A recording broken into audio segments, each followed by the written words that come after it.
Многу забелешки и 6 препораки испорача Европската Унија на македонската влада за стабилизирање на домашната економија. Побара стабилизација на јавниот долг, но и во него да влезат и долговите на јавните предпријатија.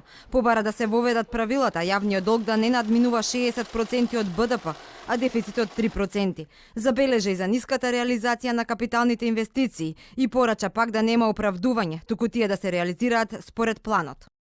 The stabilization of the public debt. Гледаме предизвик во стабилизацијата на јавниот долг. Може би ќе кажете, јавниот долг на Македонија не е толку висок.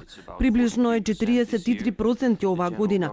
Но тука има еден проблем, а тоа е дека тука не учествува долгот на јавните предпријатија кој што е 10%. Значи, доколку ја додадеме и оваа бројка, имаме бројка од 53%. Советуваме државата да има поурамнотежен примерен буџет, за да троши толку колку што заработува.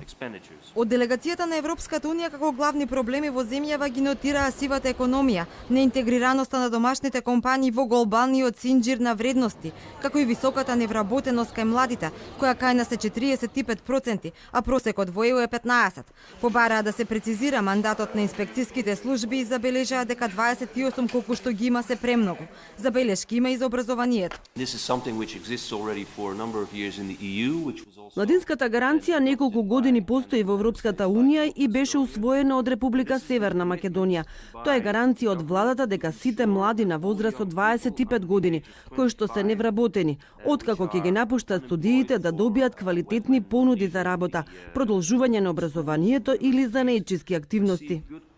Инаку дел од забелешките и препораките се повторуваат секоја година, но овие земјава треба да ги спроведе за една година. Од Унијата се свесни дека само дел од препораките ќе бидат реализирани, а дел од нив нема да бидат ниту започнати. Извештајот за напредокот на земјава пак Унијата ќе го објави на 29 мај. Министерот за финансии Тевдовски и гувернерката Ангеловска Бежовска пак се пофалија од Брисел дека работат на реформите.